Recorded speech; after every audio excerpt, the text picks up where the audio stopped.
Hello, everybody, and welcome to the Vancouver Resource Investment Conference channel. My name is Jesse Day, and we're counting down to the next VRIC, January 21st and 22nd. There is a link in the description below where you can get your tickets, but we are bringing the VRIC to you with our online panel series, and this time we've got a great one. We're joined by Tavi Costa from Crescat Capital and Ronnie Stöferle from Incrementum. Gentlemen, welcome to the show. It's an honor to have you here. Thanks for having us. Good to see you. Hi, Tavi. Hi, Ronnie.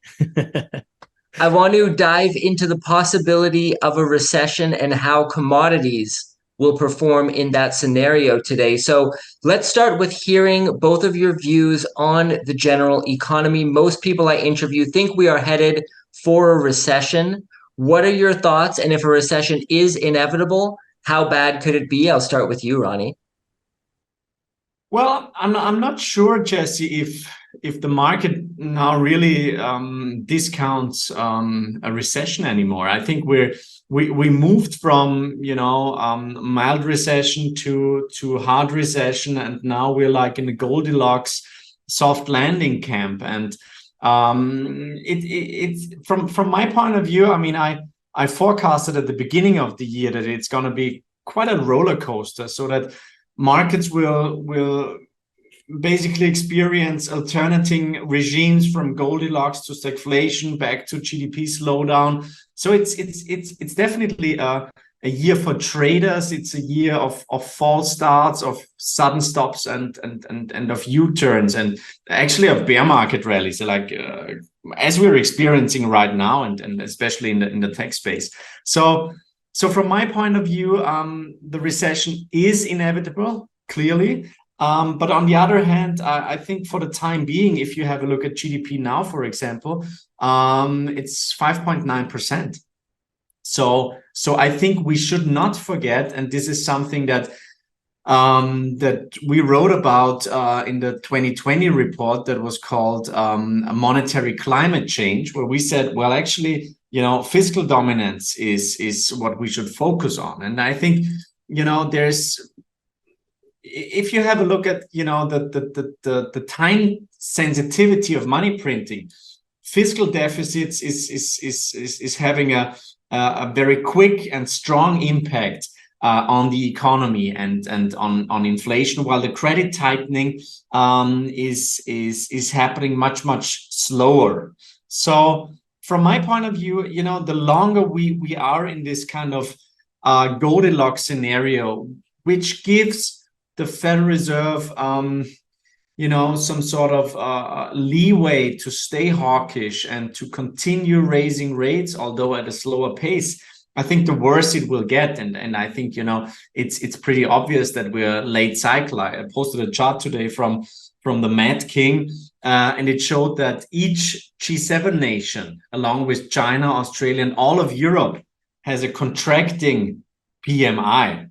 So that's clearly showing that it's not only, just several countries, but the majority of global players, the economy is slowing. Then we're seeing indicators that we follow quite closely. The leading economic indicator is being down like 16 months in a row. We're seeing the yield curve, probably the most reliable recession indicator, screaming recession. So from my point of view, it's only a question of time, and we should not forget that many of those fiscal stimulus measures, we saw those very large cost of living adjustments. That was the highest cost of living adjustment in 41 years. 8.7%. So that was a big additional stimulus. Then we're seeing, of course, all those measures that President Biden announced last year that are really kicking in this year. So I think most of them will kind of fade out in the fourth quarter and then in 2024. So my call would be that I think this year has been a transition year where everybody was talking about inflation. And this is kind of fading out, but I think next year a recession will be the main topic for financial markets. And Tavi, are you expecting the same thing? And if so, do you think this is going to be a global phenomenon? Are there any areas that will be less affected? I know you're bullish on Brazil. Maybe you could talk a little bit about that and the reasons why. Well, well, to begin with, I do think this is going to be global, and I'm in the same camp of where hard landing is very possible, and that the market has already basically discounted it. We're probably going to have a soft landing, but it depends on the part of the segment of the market you're looking at. We've had a deceleration of inflation that I think has helped some of the ultra kind of long duration businesses, particularly mega caps.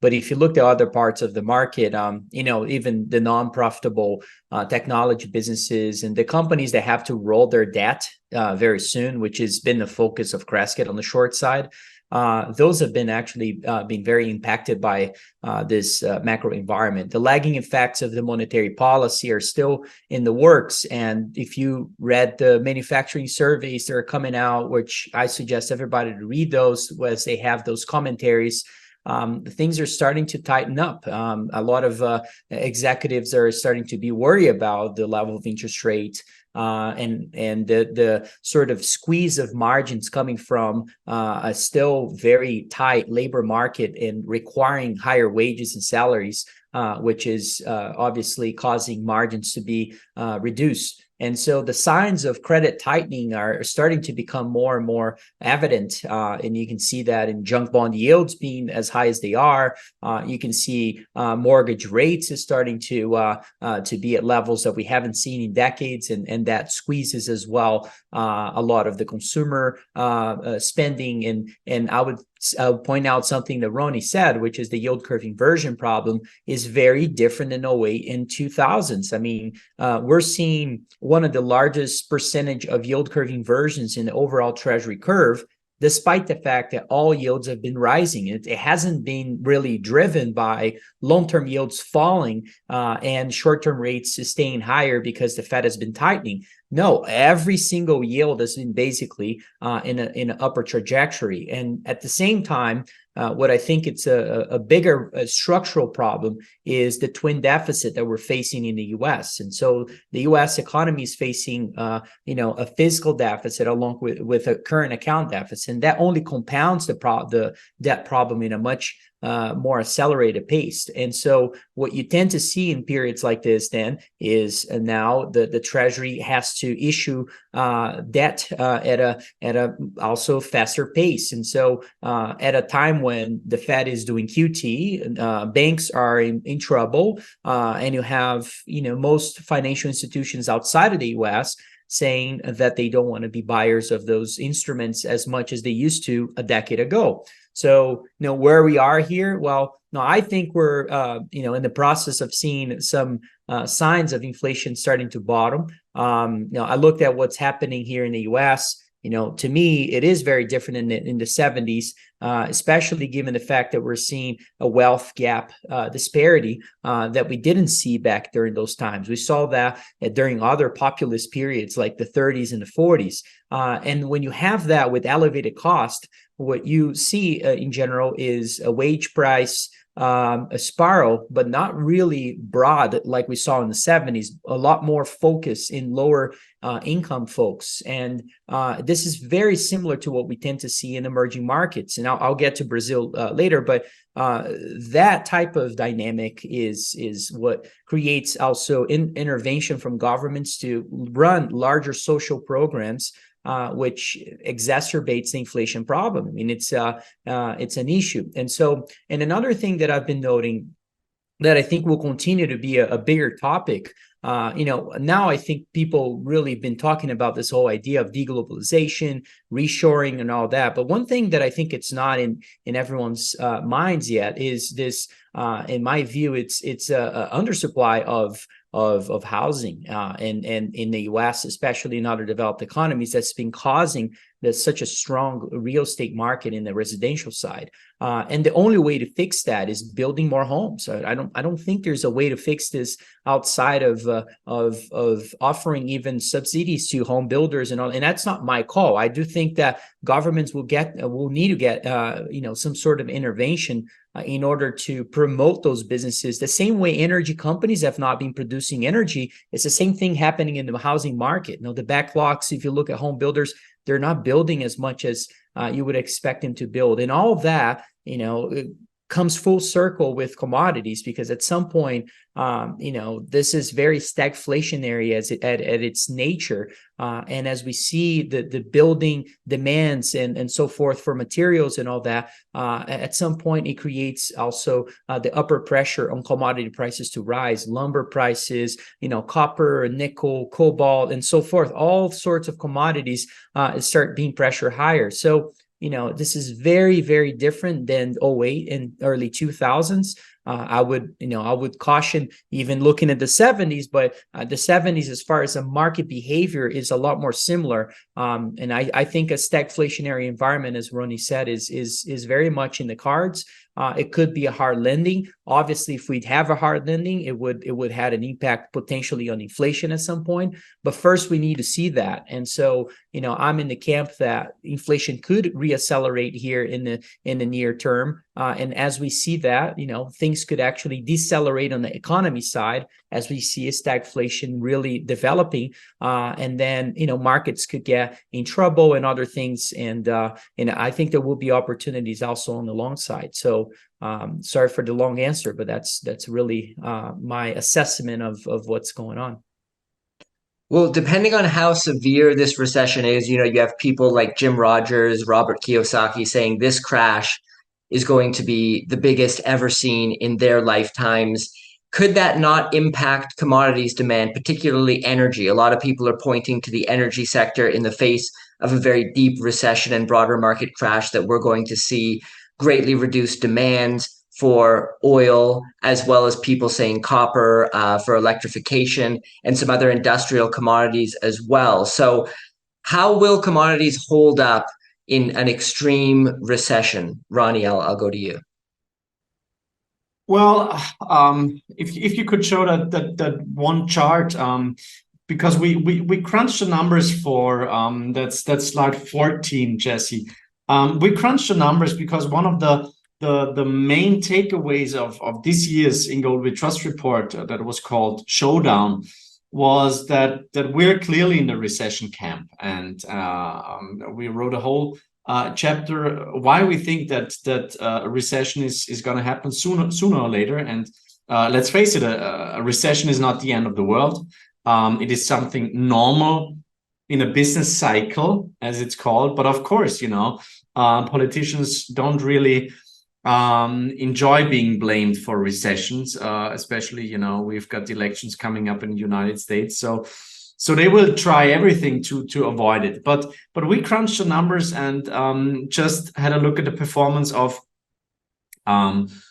different asset classes in different stages of a recession. So we said, well, actually, every recession has a couple of different stages. So there's the run-up phase. Then there's actually the beginning and the middle and the end of the recession. And we all know that once the recession is officially announced, that's also the time when usually the worst is already over. And then there's the recovery phase.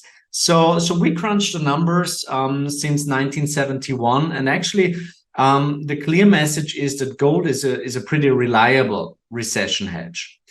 So gold was up on average 10.6% over the course of every recession since 1971, while silver, the S&P, but also commodities are suffering over the course of a recession. And I think that if you're considering commodities, for example, you really have to be quite selective. And we also did the same thing when we went down more granular and said, well, how does, for example, the energy space perform in which stage of a recession, the precious metal space, agricultural commodities, and base metals.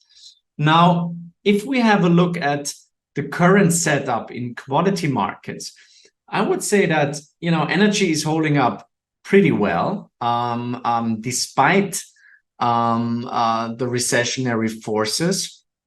And I think, there's first of all, there's the whole geopolitical situation, but then also, Saudi Arabia cutting production very, very aggressively. So that's definitely one reason why energy markets are holding up so well.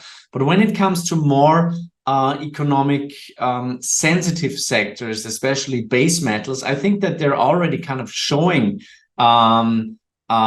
signs of weakness. If we have a look at nickel, for example, which is one of my favorite metals out there, but also copper, I think they're already kind of telling us, well, we don't see too much demand growth, and obviously what's going on in China is quite concerning. So China has been, over the last 2 cycles, definitely one of the main drivers, and this time around, I think that quite a lot of the China panic is kind of we might have seen peak China panic.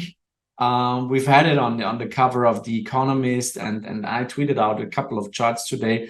Everybody is super bearish China now, so perhaps that's the worst is already over. But I don't really see, until they make massive fiscal stimulus again, and they will, to counter the deflationary forces. So far, I don't see the big flows coming from Chinese markets. And then if we have a look at precious metals market, I think they also confirm that is kind of a recessionary setup, because gold has been outperforming silver over the last couple of months. Usually silver, is the more sensitive metal to the economy. It has held up quite okay, I would say, but it has underperformed gold. So I think the commodity space is already kind of discounting. Perhaps we're already in the early stages of a recession, and I think commodity markets are kind of confirming that already. Tavi, I'll throw it to you. Do you have anything to add? Yeah, well, I did a similar research on this, particularly on oil and copper. Oil, for instance, was already down 47% from peak to trough just recently. And if you look back in prior recessions that we've had, the 08 type of recession, or even the 2014 or so, which was really a supply-driven contraction in prices, those you saw basically a 75% decline in prices. But then if you look back in the early 2000s, which in this sense of a commodity market is somewhat similar to today, given the fact that you have such a constrained period of capital spending among most producers of commodities, which to me is the main factor that should be watched for when it comes to looking at cycles of natural resources, which today points to the direction that we may see a long-term period of that could be very favorable for resource industries in general. We've already seen a 47% decline. Back in early 2000s, all we saw was a 47% decline. If you looked at copper prices, today we already had a 35% decline in prices. Early 2000s, all we saw was a 34% decline in prices too. So, I'm not sure. I feel like the risk reward here is skewed to the upside, in my opinion, and which means things are becoming more attractive price wise. And the other thing to point out is look at other economies that are very resource led countries like Brazil, which is the whole reason why I've been very bullish in the country. But also, if you look at the businesses and the way they're being valued, if we have a global recession and things have to be deflated in terms of valuations, you're talking some of those companies trade at less than 5 times earnings. So I'd rather own that and own, most of the FANG stocks trading at over 60 times earnings. And, who knows where they're going to be trading after a hard landing scenario where the extrapolation of earnings and all those things have to come back to earth. And once that happens, you see the real contraction of multiples really reflected in markets. So, to me, that's a much bigger risk even politically, believe it or not, in the U.S. relative to other more emerging markets that have this commodity-led favorable aspect to their countries. And so I'm not sure, this price behavior that we saw back in the 70s, which is, I think it's important. Please don't, dismiss the fact that the debt problem today is a lot worse than it was back in the 70s. But just looking at the market behavior at that time, a lot of natural resources prices actually done very well, or did very well during those periods, despite the fact that the economy was not doing very well. So, I remain bullish. I don't think, everything has been holding up very well. Gold hit a triple top recently, has been incredibly resilient. I mean, look at what's going on with real rates. Real rates are surging recently, and they should be crushing gold. And gold is holding up very, very well, very resilient. It's incredibly impressive. And so to me, what it's telling me is that we're entering a different regime where I do think gold is going to become more and more this defensive assets for a lot of portfolios that are still in the 60-40 mindset.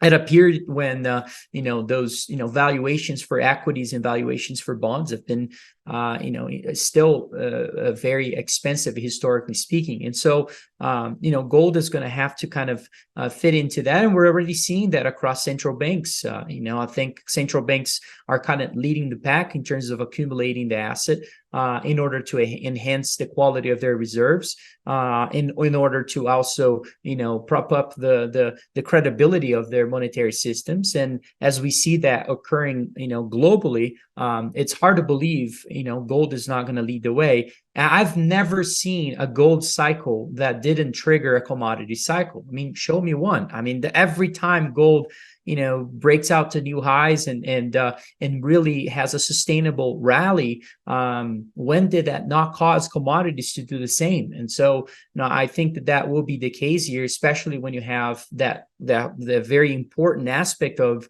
the aggregate capex among most producers is still at historically depressed levels, and that to me is very telling. So I'll remain bullish on those, and knowing that structurally with deglobalization, housing, as I said before, and the need from countries to look at the fiscal spending we're seeing. I mean, we're still spending about, if you just take out the tax collection that we're having from the government side in the US, we're spending somewhere close to 20% of GDP.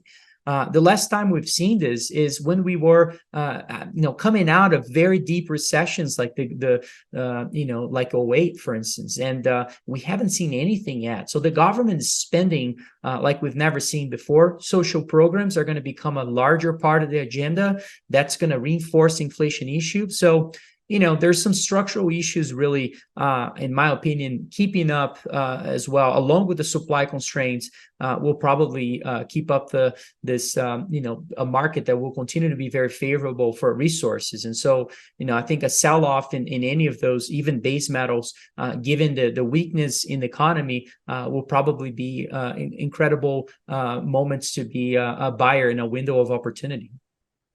Well, let's hone in specifically on precious metals. Both of you have spoken pretty extensively about gold. Let's chat about silver as well. And if you both expect silver to perform the same way as gold in the face of a coming recession, because it's seeing increased industrial use when it comes to the energy transition. There's a debate out there whether silver is still a monetary metal or whether it's an industrial commodity. So I'd like to get your thoughts there. And also, if you could also share your thoughts on the recent BRIC summit, because a lot of gold bugs were hoping there was going to be some kind of gold-backed currency announced and that the gold price would soar. Of course, every gold bug's fantasy is a return to a gold standard. So how do you see the BRICS currency? Do you think that's ever going to materialize? And do you think we could ever see a return to a gold standard in any monetary system moving forward? Ronnie, I'll start with you. Well, I think with the gold-backed BRICS currency, I said before, don't expect too much. We really have to manage expectations, because that was basically the Russian embassy in Kenya that was tweeting Yes. out something that created quite a lot of buzz in the gold community. I think we had some sort of a live coverage from a colleague based in South Africa of the BRIC summit, and was it a nothing burger? I'm not sure. I think when it comes to the currency question, if you have a look at the final resolution, I think it was point 44 and 45. They basically said, yeah, well, we're discussing, or cooperating when it comes to local currencies. But this topic will clearly be on the agenda for the next BRIC summit, which will be in Kazan in Russia. So it is clearly an ongoing discussion, but I wouldn't expect too much. I think what's really important is, there were like 40 countries wanted to join the BRICS, and now they're welcoming 6 new members: Saudi Arabia, Argentina, Egypt, Ethiopia, Iran, and the United Arab Emirates. So those are strategically pretty important countries.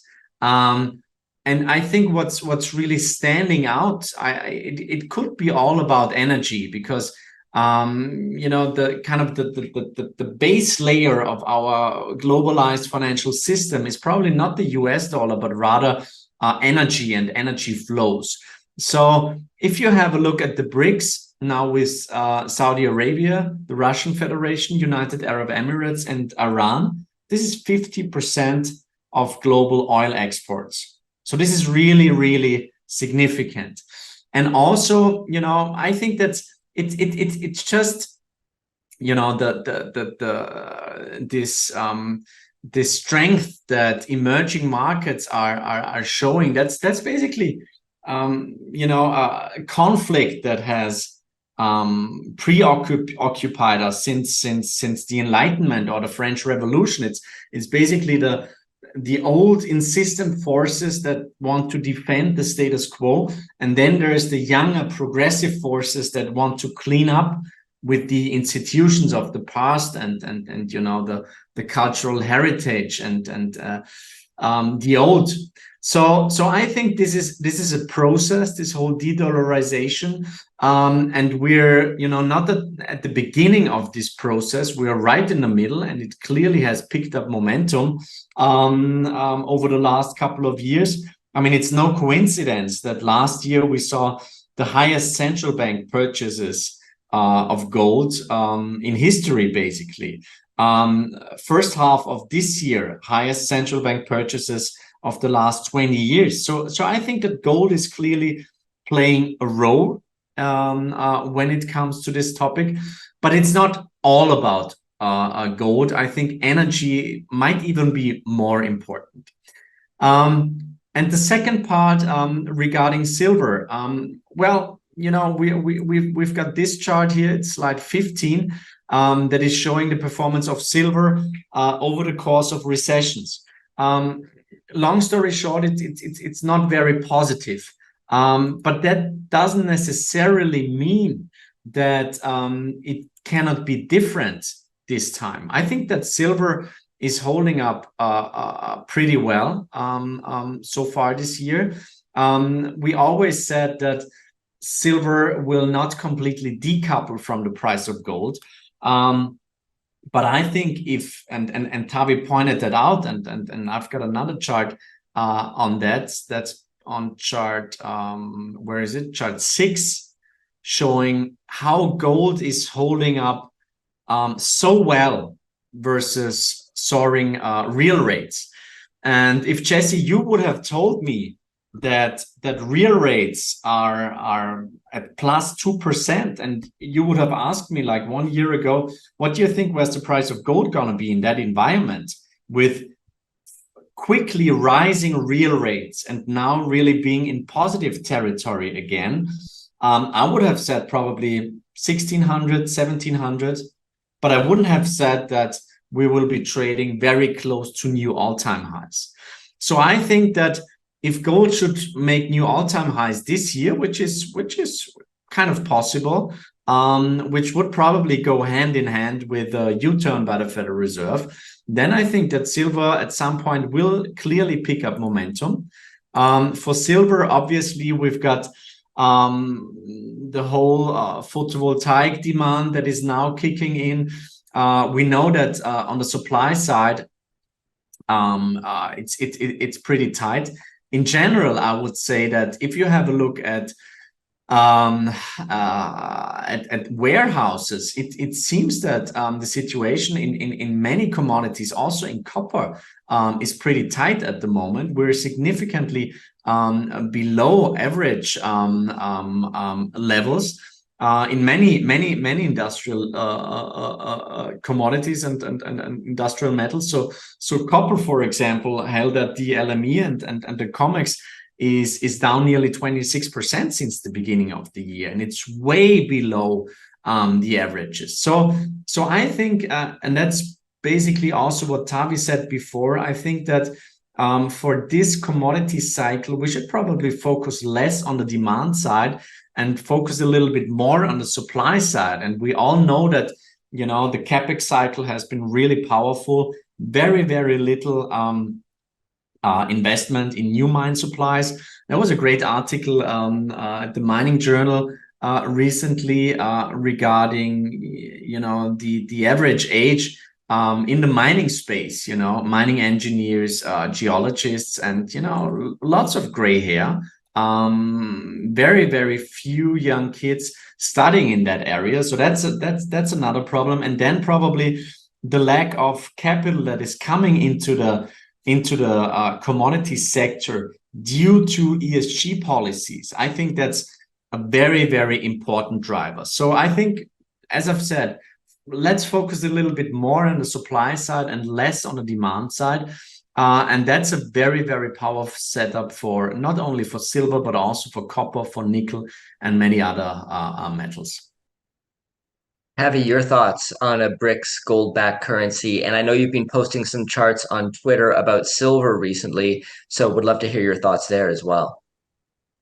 Well, you know, the BRICS situation is definitely interesting, and certainly another sort of reflection of this multipolar world that we could potentially be in. And I hate using that word; it's been used so many times, but it's sort of true, and it's taking. It will take time to be, you know, to really work through the system, but it certainly is occurring. And I would say that the biggest, you know, most important and relevant metric that people should be following is what Ronnie pointed out, which is the accumulation of gold by central banks. And, you know, the only way to create a gold-backed currency is to have enough gold in your reserves. And, you know, we look through those international reserves across the globe, gold is still, you know, one of those, you know, the smaller percentages that has been throughout history as a equivalent to other periods like the 70s when it comes to international reserves across central banks. And I think there's a lot of room for that to change, and even in the U.S. as well. So, you know, Treasuries is still by far the largest holding of most central banks, and I don't think that would be the case in the future. I think we're going to see a big change in terms of the allocation, and gold will likely become, you know, at least a more pronounced second option, at least. You know, and that is, it could be aligned with gold prices rising along with interest rates rising, which is what we saw in the 70s. And so this whole idea of the correlation that we've had recently with interest rates and gold could be in the process of actually changing significantly. And so, you know, gold to me is it's very close to make a historical breakout here very soon. The reason why I've been posting silver is because I've been following silver for a long time, and you know, we've had a very large run from, I don't know, 2016 or so, or 2015 all the way to 2020. And then since then, we've had a major consolidation pattern, which really happened during the time when the Fed started to, you know, or the market started to price in that the Fed would do, you know, the steepest hikes that we've had in interest rates, and even tightening of monetary conditions that we've had in a long time. And that is, sort of had an impact on silver prices, unfortunately. Now, looking at that sort of resistance that we've had in prices throughout all the way back to 2011, we've been hitting this resistance for some time now. And I think that, today, this month, literally this last day of the month, we could potentially be closing above that resistance. And I would probably weigh 10% of my technical ability to analyze markets, although I do think that that's an important inflection point for silver. If we do see, we do know that silver has a reputation of being having explosive moves, and if that's the case, where we could potentially be taking out an important resistance that could potentially become a support now, things can get very positive very quickly. I mean, I actually would suggest everybody to look at what happened in the first 72, 73, or I should say 73, 74 recession, which was very stagflationary at its nature, and see what happened with silver prices during that period. And it was, silver did incredibly well during that period, and for many reasons. It was a stagflationary period. It wasn't like 08. It wasn't like the early 2000s at all. And I think that's something to be to point out, something to be more aware of. And I think we're going to see that again. The CFTC positioning for most of precious metals is also really interesting right now for a setup for a big move in the short term, which to me is important. If you look at palladium, non-commercial position, which is just a fancy word to look at speculators, because you got commercials, producers, and speculators on the other side, and usually you want to fade what the speculators are doing. When the speculators are too net short, you want to get net long, and this is one of the most net short positions in palladium that we've seen in history. The same thing happening with platinum. Silver is not too far. It's an 88th percentile historically. Gold is at the 60th percentile right now. So, and palladium is at the, all-time, basically very close to all-time lows when it comes to positioning. So, it's time to take that contrarian, point here in terms of being long the metal. And I think that we're getting very close. And as far as how much can it go down? It's the same aspect with the Brazilian equities. I mean, maybe PE ratio can if there's a global recession, PE ratios can go from, I don't know, in a business that is trading at 3 times earnings to 2 times earnings, relative to a US business that can go from over 100 times earnings to maybe 20 times earnings. So I think that the impact on the compression of multiples is potentially much worse in the US relative to other places. And the same will happen with gold and silver. I mean, the reason why gold or silver has been so resilient is because the gold to silver ratio is already at 80. How much worse can it get from here? It's already at historical high levels. And so, maybe it can go to the 90. I don't know. But do I want to take that bet that it likely will be much lower in 5 to 10 years? Yes. And why would I wait from 80 to 90 if I think the process of accumulation starts now, personally, not after a breakout. It starts before that. And so, I think again, the risk is skewed to the risk reward is skewed to the upside here. And so, and the silver as well. On positioning and also where the gold to silver ratio is. And so I'm expecting the potential for an explosive move if things go well here in terms of the monthly price for gold and for silver. And if that happens, I think it could change the whole environment very quickly. And we may even see gold finally breaking out from that triple top that we've had. Sorry for the technical way of describing this, but there's honestly nothing technical about this. This is as macro and fundamental as it gets. I mean, production for gold is falling, accumulation from central banks, commodity producers not spending enough, deglobalization trends happening, 60-40 portfolios. as popular as they get. And so something has to give here. And if that occurs, I think it will favor a lot of commodities, and gold and silver will be on top of that list. Well, let's finish on copper and the base metals. Ronnie, you said it's important to focus more on the supply side here as opposed to demand. And Tavi, you were saying if we saw a large sell-off in base metals, that could present an opportunity. So I'd just like to dive a little bit deeper and also pose the question, is now the time to be deploying capital in that space? Is it more prudent to be sitting on the sidelines in anticipation of a potential large correction in the face of a recession, or somewhere in between? What are your thoughts there? And I'll start with you, Ronnie. Well, I think the capex cycle, if you really understand it, and if you crunch the numbers, it's extremely powerful, and at the end, we know that I'm always a little bit hesitant when I see those long-term charts where demand and supply are gapping up, because I think that first of all prices, but then also technology solves many of those problems over the long term. It would be naive to think that we're living in a stable economy without any technological progress. So I think that we all know that those crazy numbers that have to be invested to meet all those climate goals that probably will never be achieved. But just if we talk about copper, for example, there was a study recently by Goldman, and they estimate that miners need to spend about 150 billion in the next decade to overcome an I think 8 million ton deficit.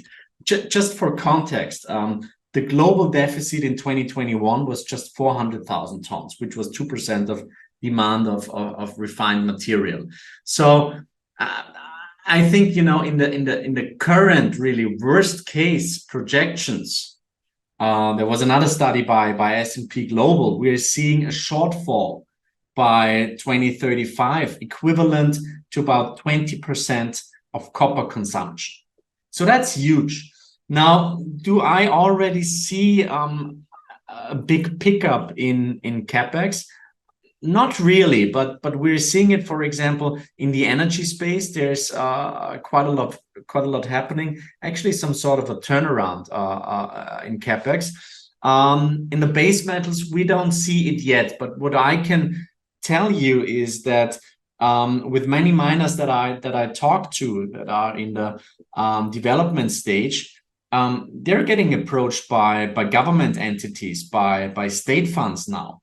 A friend of mine, he told me that even the Germans have realized that, well, actually getting secure and reliable access to commodities is something essential for their industries. So they are sending out delegates all over the globe to negotiate offtake agreements. So I think that there's something happening. And I think that basically last year was the year when many people kind of realized that commodities aren't something bad, something dirty, but rather the foundation of our industries. So I think there's a big opportunity to be seen in the explorer space, but also in the developer space.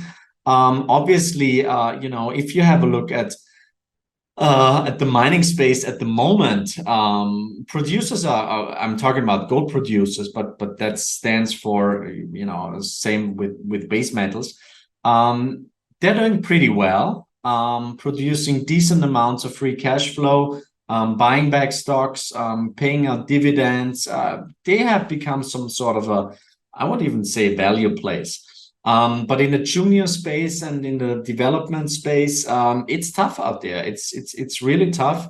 Tavi and I, we will meet at the Precious Metal Summit in Beaver Creek soon. And I've got scheduled like 50 meetings, something like that. It will be brutal. I hope that I can have a beer with Tavi, but it's going to be intense. And I know that many of those companies really have a hard time doing financings at the moment. There's just no risk appetite. There's high opportunity costs. I mean, if you're getting, you know, 4.5% for government debt, for corporate debt, like 6-7% with a decent rating, that's huge opportunity costs. So I think, you know, many large caps, you know, will follow Rothschild and buy when there's blood on the street. So we will see increased M&A activity, but I think it's gonna be, you really have to do your homework in this sector now. I think there will be many companies with, you know, those kind of lifestyle companies with kind of shady promoters and rubbish project. They will be, you know, they will be going bankrupt. But I think for the world-class discoveries, for good jurisdictions, I think it's a fantastic time to pick them up for at really bargain levels. And this is to be seen in the gold space, in the silver space, but also in the copper space. Nickel, one of my very favorite metals, as I've said. Another space that we like a lot, but we are biased because we are running one fund in this space, is the uranium space. Cameco just hit a 12-year high, so you know, really nice price action in this space. Very few players already involved. So I think there's at the moment great opportunities in the commodity space out there, but it's scary. But most of the good investments that I've made, you know, they at the beginning, it's not easy. It hurts. It can give you sleepless nights. But if it's easy, then it's probably already an idea that everybody already had. Yeah, very well said. And I'll throw it to you now, Tavi, your outlook for copper, any other base metals you want to mention. And when it comes to that space, is it time to be sitting on the sidelines, or are there opportunities out there at the moment? Well, I want to point out what we are doing as far as, you know, this process of accumulation of assets and how to position it. It's not, we've not been buying, you know, the actual physical commodity itself. We've been focused on exploration companies. I think in development as well, where I think the asymmetry is a lot more attractive. You know, if as I said, if you're buying a high quality silver discovery and silver prices, or the gold to silver ratio goes back to 90, you know, I think, you know, I think that most of the price problem happened already is reflected in most of those valuations of those companies. And today, a lot of them are already priced for failure anyways, and there's not much of a separation between high quality projects and low quality ones, which I think is also, you know, very positive if you're taking a long-term approach. And so we've been accumulating in assets in even the base metals space, and the base metal space is difficult because there's no shortage of copper in the world. What there is shortage is high grade copper, and so silver obviously is very different in that. But it's, you know, we try to look for those, and it's challenging. It's not very easy to find high grade copper discoveries out there, and the ones that we think we found, obviously we're investors, and but it has been you know, an ongoing challenge to look for those. You know, I would say that there's a big difference between what's happening within the industry, and I would start with the research by looking at the energy space. Essentially, you know, energy or commodities overall, you tend to see some parts of that market starting to move first. And the energy space has certainly been in that more of a bull market, you know, since the pandemic recession. A little bit different than I would say the precious metal space, which has been very volatile. And the energy space itself, if you backtest and to search for which ones are the companies that did the best during this period, you're going to find that the best metrics were the ones that are increasing capex, the ones that were really focused on production growth, and not the ones that are actually paying high dividends and other things that are supposedly, across most people, what is the most attractive part. So essentially what the market is telling you is that, look, be aggressive and we'll reward you. I think the same is going to happen in the mining space. Now, if you do the same research in the mining industry, what you're going to find is that if you look at the top 50 companies, the top 10 and the bottom 40 are very opposite directions. The top 10 right now are, if they're in secular decline in production in gold, and a majority of them. However, the CapEx has been historically depressed, or you're not seeing much of a growth in CapEx.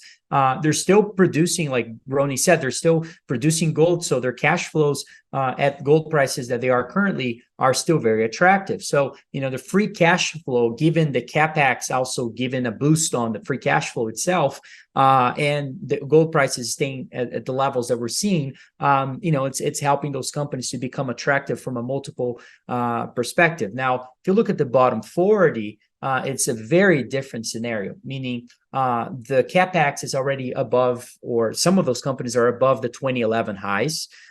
So you're seeing capital spending in that bottom 40. The reason why we're not seeing, the aggregate amount rising is because the bottom 40 is almost meaningless relative to the top 10. The overall industry in the mining space, really, when people analyze the macro in the mining space, you're really analyzing the top 10 companies because the others are so small. And so, the bottom 40, you are seeing some aggressiveness. You are seeing CapEx growth, production growth, and other things. And if you look at the performance of the bottom 40 versus the top 10, you're also going to see that the bottom 40 is not doing too bad relative to the top 40, the top 10, sorry for the changes. So, the smaller cap ones are doing significantly, not significantly, but better, although the fact that they're being so aggressive, they're not paying high dividends, they're not doing buybacks, they're just focused on production and CapEx growth.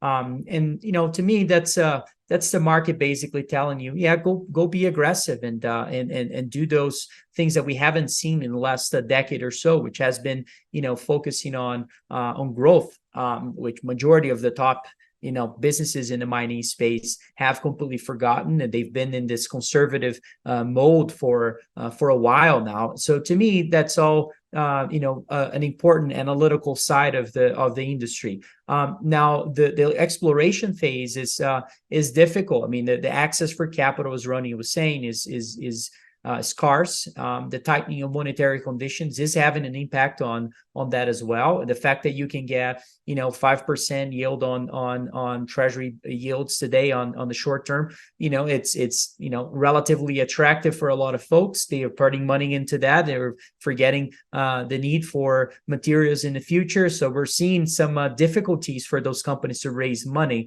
But the companies that have the goods still have been able to raise money, and the new companies that potentially have the goods are struggling with those. And we've been trying to be that sort of funnel of capital for those that we think are going to be the next high grade and scalable reserves of the future. And so this is where I'm focusing most of our capital and attention right now is in the mining space, but not really in the top 10 or the bottom 40. Really is on the very distressed opportunities in the exploration and also development approach. So the private side is even more attractive. Personally, I think the private side of the mining industry has never been so out of line with the public market, although the public market is so cheap as well. So if you can have access to the private side, is even more attractive to me. Well, thanks to both of you for joining us today. I knew bringing you two together was going to be a masterclass, and it did not disappoint. Before I let you go, Ronnie, can you tell us about Incrementum, the In Gold We Trust report, and anywhere else you want to direct people online? Thanks, Jesse. Yeah, Incrementum is a Liechtenstein-based asset manager. We are managing 6 investment funds, most of them, I would say, in the commodities, real asset space. We also have 2 funds that actually combine gold with Bitcoin. Then we do wealth management for high net worth individuals, and we publish the annual In Gold We Trust report that can be downloaded totally for free. The last edition came out in May. It was more than 400 pages and quite an interesting read. As the feedback goes so far, but you can also download totally for free a compact version. And around the In Gold We Trust report, we've got a number of publications like a monthly chart book. We do a special on the purchasing power of gold measured in beer, but also in iPhones, that will be published quite soon. So yeah, have a look at ingoldwetrust.report for all our gold related publications, and incrementum.li for our investment funds. Great. I'll put links to both in the description below. Tavi, tell us about Crescat Capital and anywhere you'd like to direct people online. Yeah, so we run 3 different funds: a global macro long short and a precious metals fund. If anybody has interest in investing, especially in precious metals, and which has a lot of allocation towards base metals, look over in our website, crescat.net, and you can have all the information you need there. We write a lot of research letters as well in our website. You can find those there. But I also highly recommend Ronnie's work. It's a very I think it's very impressive what they do there. And if you're looking for more information about the overall commodity space and really the whole global economy assessment, I would suggest people to point to their direction as well. I usually put out some some commentaries on my Twitter account as well at Tavi Costa. So if you're interested in that, you can also see that. But thanks for having me. Appreciate your the invite. Yeah, I'll put links to all of that below as well. I feel like we've only scratched the surface. I'd love to do it again, to dive into the energy sector deeper, to talk about uranium, my favorite commodity. So let's definitely do it again. And once again, thanks to both of you for showing up at this VRIC panel.